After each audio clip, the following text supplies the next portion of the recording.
Don't make a joke of how thirsty Senku makes me, but he's super smart and that's really hot. Fight the urge of making a fool of myself on the internet over a 2D man, but his voice is really attractive and it makes my knees weak. He isn't real, so it's illogical for me to simp for him, but he's so damn fine with his hair down. But ooh.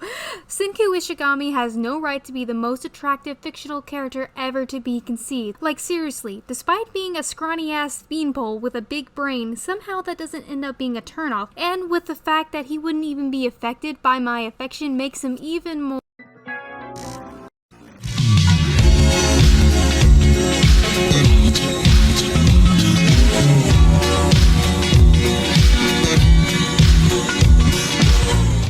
Okay, but is it really surprising to anyone that I decided to make a video about Dr. Stone? If anything, I feel like it's more shocking that it's taken me this long to actually get around to talking about it, with how much I love Dr. Stone, as if the references in my last few videos didn't indicate that enough. But hey, honestly, what better time to talk about it than now that the Stone Wars arc, along with Season 2, has officially wrapped up, especially because since the Stone Wars arc is where the anime, in my opinion, gets exciting. So now I can finally get some of y'all to join in on the Dr. Stone hype train. Dr. Stone was created by Riichiro Inagaki and is drawn by Bocchi, published in Weekly Shonen Jump on March 6, 2017, with big boys like One Piece, My Hero Academia, and Demon Slayer.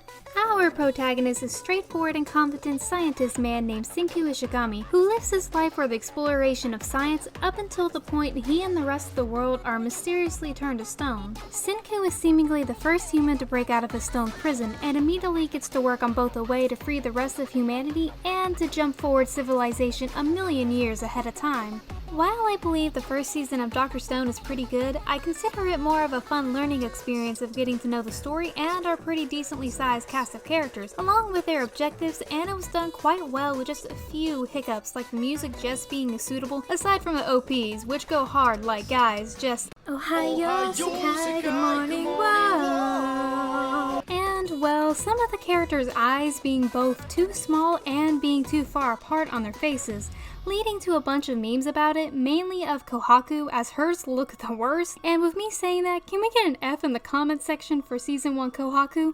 They did my poor lioness dirty. Yet those issues didn't affect my enjoyment in the slightest, as all of the characters were enjoyable to the point I was both clenching at my sides in laughter and jumping in my seat full of happiness at some of the amazing things they were able to pull off with actual science. Specifically with this moment in episode 9 where Senku in a small but growing kingdom of science was able to actually create and prove to Jin that they were able to make something as advanced as light bulbs in their new stone world, filling me with just as much awe as Jin was right then and there. But on the other side of the coin, Dr. Stone had me tearing up womanly tears of womanness at the emotions I ended up feeling over episodes 16 and 17, and all I need to say to describe those episodes as to not spoil them is that Senku and Bikuya are one of the best father-son relationships in anime. Basically, plenty of good things came from the first season. Great world building, interesting and actually mostly accurate science, lots of lovable characters, and some really emotional moments. While I think the first season is great, I can also understand why some people feel like it's kinda slow, especially with the first half, but I assure you, Stone Wars doesn't give itself the time to feel slow, as it goes in full throttle from the beginning to the end. Season 2 is obviously about the Stone Wars arc, which to give y'all a quick summary about it, the Stone Wars arc is about Senku and the Kingdom of Science preparing to strike back against Tsukasa's empire to reclaim the source of the revival fluid, which is the Miracle Cave.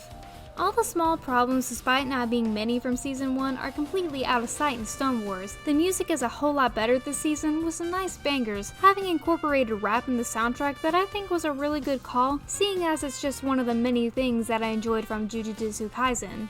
Who knows, maybe there will be a video about it in the future. We'll see. Also, don't worry, I didn't forget the most glaring problem Dr. Stone ran into, and I'm very pleased to say not only did they make Kohaku's eyes not as far apart, but they also made them bigger, so now they actually fit her face. And even though I could say it before, I can say it with even more confidence without fear of being clowned on in my taste, that Kohaku is definitely quality waifu material. But she's not the best girl. I'm all about Nikki Hanada supremacy. Please, crush me with your arms, ma'am. In any case, I'm just glad they fixed the whole issue with Kohaku's eyes. Yep, now that her eyes look like they fit her face, there's not another character that looks jarring in the slightest anymore. Yikes. Minami, Miss Girl, what happened? Why does your forehead look even bigger than it did in the manga? Just oof, oof, ooh, actually you kind of look alright there, and another oof.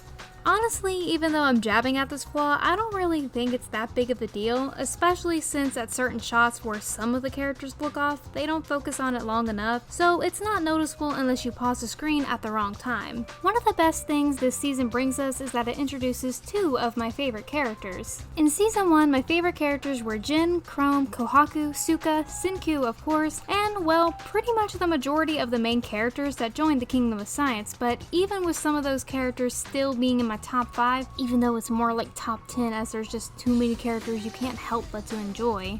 We now got characters like Ukiyo Seonji, a major pacifist with super hearing, being able to hear the slightest of sound from even miles away. He's also a master at the hand of archery and tends to use the skill to corner his opponents, and I know I just said a second ago that Ukiyo is a pacifist, so you're probably wondering why somebody like him would even affiliate himself with Tsukasa's empire. His reason being, despite his distaste with Tsukasa destroying petrified people, is that following Tsukasa's ideals seem to be Ukiyo's only way of survival, at least for now. In turn, he forces himself to believe that the statues are just that, statues, and are no longer living people.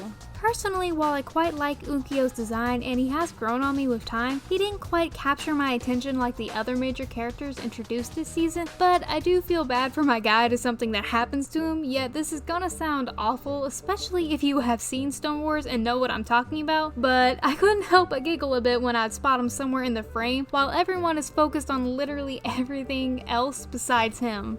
One of my favorite characters, not only in this arc but in both the manga and the anime, is Nikki Hanada, and let me tell you, I love this woman so much, but that's obvious by now with my previous crush me comment from earlier. Nikki is a very strong and capable woman, often having to keep two certain meatheads from being impulsive. Though it was things like this that sadly got her bullied back in school for seemingly not being feminine, yet listening to Lillian's music was able to help her push through her rough school life, which ended up growing into a deep love for her music to the point of becoming a superfan, from collecting/listening to all of Lillian's CDs, knowing all of her trivia, and right down to being able to know it was only Jin impersonating Lillian when they tried to convince her to join them, because of how well she knows Lillian's southern accent.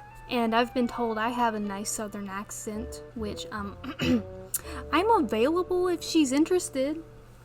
I find myself relating somewhat to Nikki, as both not being overly feminine, along with how quickly we both fell for Senku. But that doesn't mean I'm willing to share him. I already have to share him with 2 other people, so I'm glad it was just a one-off comment when she said she fell for him.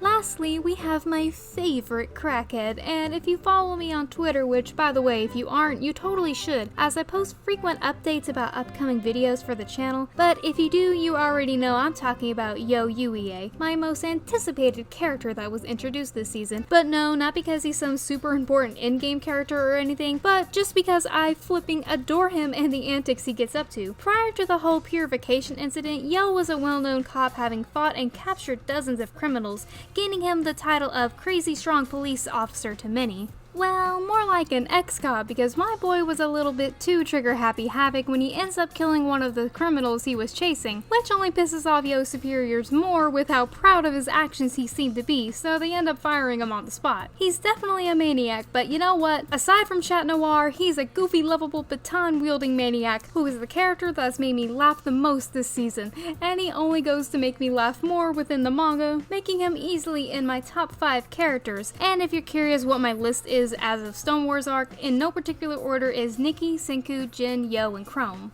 Now for the part of the video where I tell you about the animation studio behind Dr. Stone, and the guys bringing us our animation this time is TMS Entertainment, who I have talked about previously in my Rent a Girlfriend review, which if you haven't watched yet then by all means, check it out after this video, but I'm still gonna cite some examples of what they worked on here anyway, such as Kami-sama Kiss, Detective Conan, and most well known recently, the previously stated Rent a Girlfriend. The animation is great as always, in fact, I would say it's even better than the first seasons. From watching Jin, Magma, and Chrome's ground battle with Ukyo, the entirety of humanity's ultimate tag team, and most especially with this season's OP and ED, like holy shit. Let me tell you, I get chills every time I watch Jin sing into the cell phone with the OP, and get so excited when I watch Senku pick up his pace and begin to run forward in the ED. At first I wasn't really vibing with the OP, as I didn't think it was as good as last season's Good Morning World by Burnout Syndromes or even Primary Colors by Pelican Fan Club, but boy oh boy, it grew on me faster than my addiction to Dr. Pepper, because I was ready to hear Paradise by Fuji Fabric every time I loaded up the newest episode of Dr. Stone. And with the Stone Wars arc fully being animated, the next adventure is my all-time favorite arc in Dr. Stone, and it may or may not be partly because it has to do with a certain character. But even so, you better start watching Dr. Stone because the Age of Exploration is coming, so you best get excited for it. So basically what I'm trying to say is that Dr. Stone's Stone Wars is a wonderfully animated anime with great music, lovable characters, and a charming protagonist, which make all the reasons why Dr. Stone in general is one of my all-time favorite animes. It would seem I've taken quite the liking to the main character himself, especially. Now shut the fuck up. Boy, there's no real easy way to say this, but look, you're a simp.